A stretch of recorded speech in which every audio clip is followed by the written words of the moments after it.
Hi, it's Sandy again, and I want to show you something today that kind of is a way to switch between chords that doesn't require a lot of movement with your hand. Now we're going to be talking about your left hand, so I'm going to bring my left hand up here. It's a little bit awkward with this camera angle and the tripod and things, but I think we can make this work. All right, we've talked about using, in the key of C, the C major chord, the F major chord, and the G major chord. Now often when we play chords, when we have that note that's the chord that's built off of the fifth note of the scale, we often add another note to it up here, and we call that a G with a seventh added, or a G7.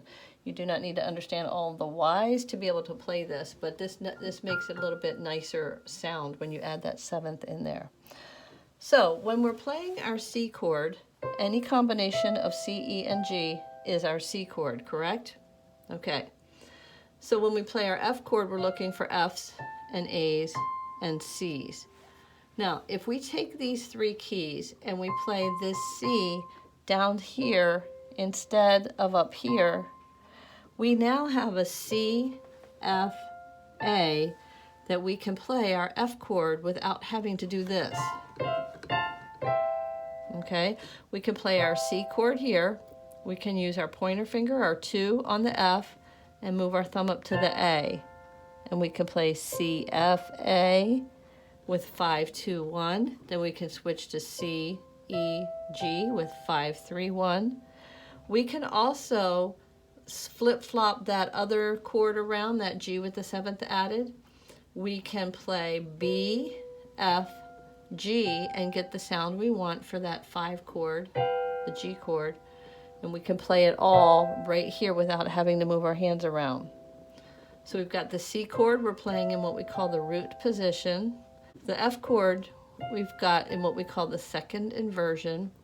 And then this G7 chord. Here's our G chord with our seventh added. We're going to take this G off the bottom and we're going to add it up here on the top. And then we're going to take out this middle note to make it easier to play, and we can play our G right there. So these are the notes we're going to use for our C chord, these are the ones for our F chord, and these for our G7 chord. So I would recommend practicing playing those combinations back and forth. Go from the C chord to the F chord, C, F, A, back to the C chord, down to the G7, the B, F, G, and back to the C. And just get really used to playing your chords using this.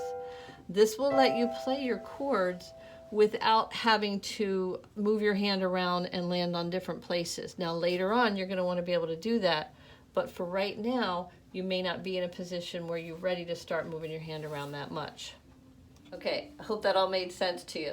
The basic idea is, instead of having to play C, F, C, G, C, F, C, G, F, and jumping around, is we're trying to make it so you can play them all in one place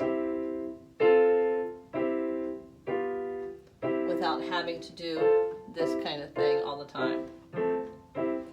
Eventually we want to get you there, but you may not be there yet. So we're going to have you practice from C chord to F to C to G7 to C.